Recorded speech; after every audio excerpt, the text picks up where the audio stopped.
When Netflix released their new documentary about David Beckham, I was really curious about what the reaction to it was going to be like. Because Beckham's obviously still a pretty visible guy. He's part of the ownership group at Inter Miami, still does ads for big events like the World Cup, and is, of course, still married to Posh Spice. But his playing career, which was what the documentary mostly focused on, ended in 2013, at which point guys like Messi and Ronaldo were in the middle of redefining what it meant to be a global superstar in the age of social media. When Beckham was one of the best players in the world in the early 2000s, the Premier League and the world of sports in general looked completely different, and in 2023, I honestly didn't know how well his brand of star power as a player was going to translate. And yet, 2 weeks into its release, Beckham was the #1 show on Netflix, both in the UK and in the US, meaning that at 48, a full decade after retiring from football, old Golden Balls here definitely still has that innate ability to be the main character. And that made me even more curious, but after weeks of trying to figure it out, I think I've finally got a pretty good working theory on David Beckham and other athletes like him. And it starts, as I'm sure you totally expected, with Carl Jung. Carl Jung was one of the most influential psychologists of all time, right up there with your Freuds, Pavlovs, and B.F. Skinners, but one of his most important contributions was an idea called the collective unconscious. The whole concept itself is pretty weird and, like a lot of ideas from around that time, pretty controversial, but the general principle is that we as a human species have kind of a shared set of symbols and instincts that exist deep in our minds and have persisted for our entire time on Earth. According to Jung, our minds are not blank slates. We have ideas and beliefs that are inherent to all humans, including what he called archetypes. It's exactly the same kind of thing that you learn about in 9th grade English class. Jung thought that said something about us as a species, and you can vibe or not vibe with the 100-year-old theories of a dead Swiss guy all you want, but archetypes are real, and we use them all the time to help make sense of the world, and to create a collective vocabulary that we can all share. And my grand unified theory, which I just came up with and I'm literally making up as I go, is that we have archetypes in our sports culture too. There are symbols and personality traits from athletes in the past that shape the way we react to them in the present, and then set expectations for what we will see in the future. We'll be exploring a few of them over the next couple of months, but to bring all this back to David Beckham, the first sports archetype I want to talk about, pretty appropriately, is the protagonist. These people are the heroes, the athletes with some serious main character energy that can't help but be where the action is. David Beckham's entire career was like this. Manchester United won the 1999 Champions League final in incredibly dramatic fashion off of 2 corner kicks, both of which were delivered by David Beckham. 2001 against Greece, Beckham scored a banger at the absolute last possible moment, and England went through to the World Cup in Japan and South Korea in 2002.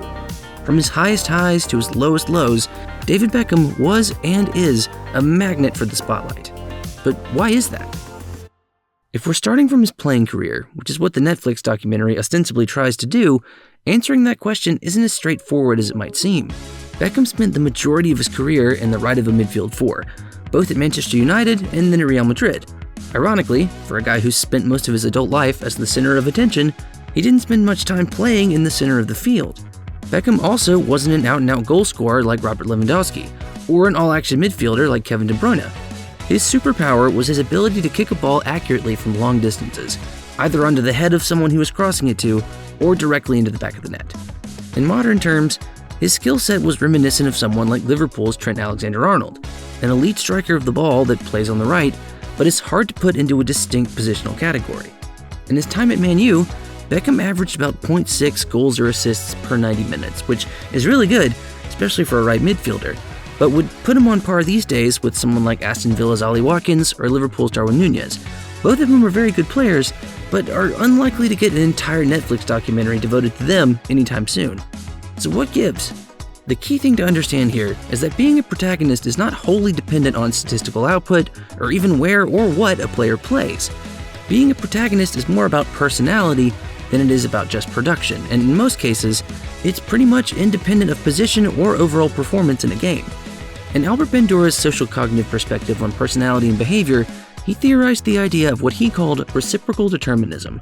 Reciprocal determinism means that our behaviors are shaped by our environment, but that environment is also shaped by our behaviors. Those two things have a reciprocal relationship with one another, and that relationship exists at 3 different levels: the cognitive level, the behavioral level, and the environmental level. On the cognitive level, which is a person's own internal mental processes, protagonists think of themselves as protagonists. Even if they've been held completely quiet over the course of the game, they have no doubt that when the time comes, they'll be the ones who can have the ultimate impact on the game's outcome. Julian Rotter referred to this self-belief as an internal locus of control. Whether earned or not, protagonists have a high degree of belief in their own ability to impact a situation, which also manifests in how they behave. If you've ever heard of the term hero ball, the protagonist is usually the type of player that it applies to. They will do literally everything they can to exert their influence on a game, including but not limited to trying to take it over by sheer force of will. And environmentally, these types of players perform best when paired with other players who will allow them the space to do that. We'll talk about this in a minute when we get back to David Beckham, but having more than one or maybe two protagonists in the same team is a recipe for disaster. But given the right support, protagonists can use that self-belief and personal will to create some moments of individual athletic brilliance. I don't think there's much doubt that from the moment he stepped onto the field at Manchester United, and probably a long time before that, David Beckham had a pretty high level of self-belief. I tried to find the perfect quote from his documentary or one of the books he's written over the years that kind of exemplifies that, but honestly, watching him do this as a 21-year-old on the opening day of just his second Premier League season kind of tells you everything you need to know. Even in this Manchester United team, which was loaded with world-class talent and characterized by a near total devotion to the team collective, Beckham stood out. He was the one named England captain in 2000. He was the one who finished second in Ballon d'Or voting in 2001, the highest any Manchester United player not named Cristiano Ronaldo has finished in the past 50 years. And all of that was warranted. Beckham averaged nearly 20 goal contributions for United for 6 consecutive seasons, and added even more with England. But it was the way he did it, whipping in pinpoint crosses and bending in spectacular free kicks, that separated him from other players who had similar or even higher levels of production over that same time, giving more credence to the idea that him being a star was more of a response to an innate characteristic than an external evaluation. Speaking of which, let's talk about that external component a little bit more. Behaviorally, protagonists will be the ones who step up when the pressure and stakes are at their absolute highest. They live for these kinds of moments because this is when they get to legitimately alter the direction of where the game is going. And this would be the case even if they weren't world-class athletes. If David Beckham worked in an Amazon warehouse or something, his behavior would essentially have the same kind of vibe. Probably wouldn't do that though, because in addition to their tendency to take over, protagonists are also drawn to the biggest possible stages. Look at where David Beckham spent his career. He started as one of the cornerstones of the greatest team in Premier League history, then played the rest of his career in Madrid, Los Angeles, Milan, and Paris. And now he's running a team in Miami, with some of the biggest names in world football over the past 20 years either already on it or about to join in the next few months. Above all else, protagonists need the opportunity to shine, and they tend to move to teams and places where they can shine the brightest, even if that sometimes can cause a bit of a crowding problem. In 2003, Beckham moved from Manchester United to Real Madrid, at least in part because his being a protagonist had started to become a bit of a problem with his manager. It wasn't a problem for Madrid, though, who were right in the middle of what was known as their Galactico era, wherein they went about signing the absolute best and most exciting players in the world, pretty much regardless of whether or not they'd actually be a good fit for the squad. Luis Figo, the Brazilian Ronaldo, Zinedine Zidane, Raul, and pretty much any other team, any one of these guys would have been the unquestioned alpha, but in that Madrid side, they were just one piece of a big ensemble cast. And that was what David Beckham walked into in 2003, a team that was very top-heavy and had moved on some of its more pragmatic players, namely defensive midfielder Claude Makélélé, to make room for all that glitz and glamour. And that Zidane quote is kind of what happens when you have too many protagonists in the same team. As one of those extra layers of gold paint, Beckham saw his numbers and appearances dip at Real Madrid, and he had the least amount of team success he'd ever had in that time too.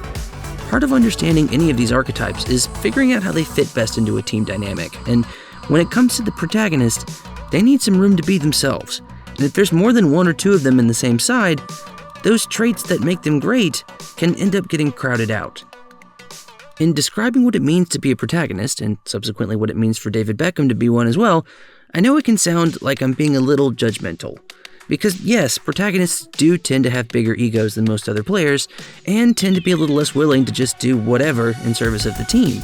But those aren't inherently bad things.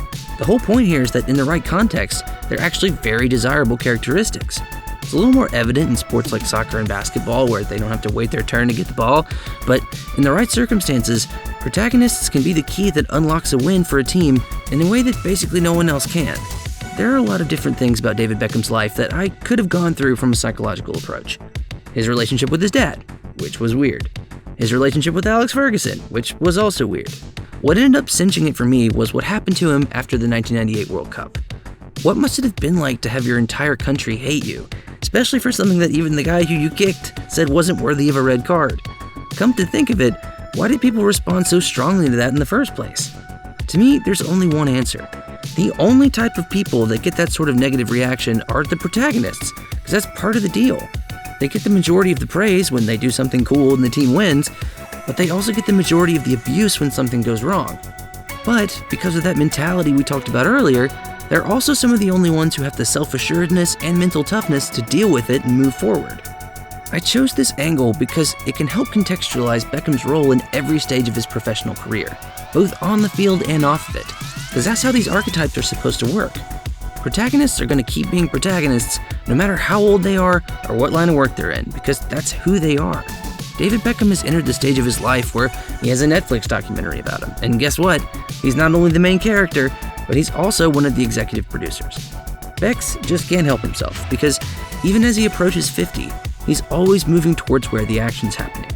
That's just who he is. He's a protagonist, and he's been that way since before he stepped onto the field at Old Trafford. The documentary is good, and I really enjoyed it, but amidst all the old footage from his matches, the funny anecdotes from his family and teammates, and the questionable fashion choices, the thing that stuck with me the most was Beckham himself.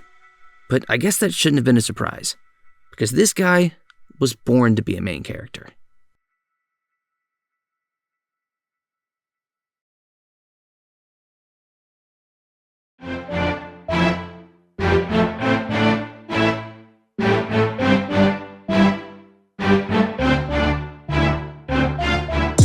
Hi everyone, I'm Will, and this is my channel, Student of the Game, where we talk about sports psychology and culture.